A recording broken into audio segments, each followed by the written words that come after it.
Now, let's move on to Chapter 1, about the founding of the Great Treatise, the extraordinariness of its author. If we note about his extraordinariness, we will have more confidence in what the treatise told us to do.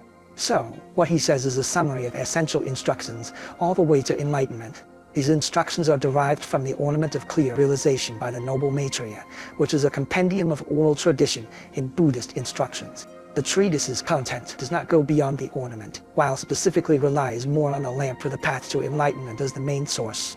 The Great Treatise follows the framework of the three types of individuals as laid out in the lamp for the path, and the author of the lamp for the path is the Noble Atisha. Although the Great Treatise on the stages of the path to enlightenment was written by Tsongkhapa, yet Tsongkhapa referred its original authorship to the Noble Atisha. This is like what Confucius said, "I transmit but do not create." He simply explains past teachings of preceding sages clearly, without creating anything new. So, this great treatise is essentially from the great Acharya Dipankara Sri Jnana Atisha. Sri Jnana means superior wisdom. His domain, Dipankara, is level wisdom. People respectfully call him the Noble Atisha.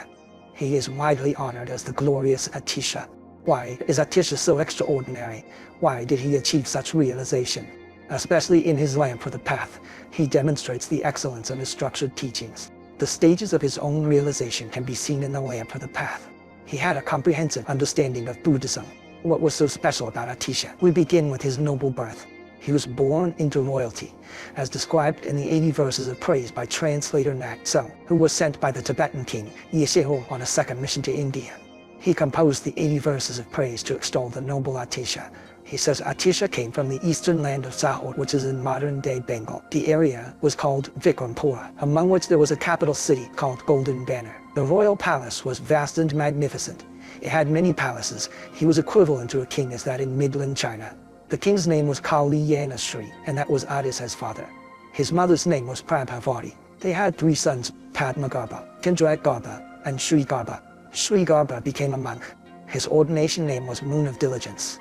Padmagarbha had 5 wives and 9 sons. His eldest son would call Atisha uncle. This son, named Punyashri, was known for his great skillfulness. He was highly adept in the Dharma and the 5 sciences. He was respectfully called Dhanashri. Kendragarbha, also known as Atisha, was the one we now call the Supreme Master. Supreme here refers to a Buddha. India's second Buddha is the honorific title given to the noble Atisha. The second Buddha of Tibet is Tsongkhapa. The second Buddha of China is Master Zi. So, when we study the Great Treatise, we come to understand the true accomplishments of Tsongkhapa and Atisha. Therefore, this treatise is extremely important. In Nakso's 80 verses, many qualities of Atisha are described.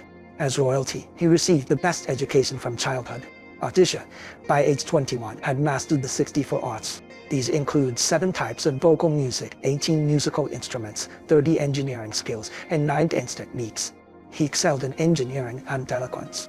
Engineering refers to craftsmanship, such as building temples, and eloquence means language proficiency, such as mastery of Sanskrit and others. He was also well versed in logic and debate. This shows how crucial early education is. As the twig is bent, so grows the tree. A child's early training leads to great achievements later in life. This concludes this part, the introduction to the noble origins of Atisha.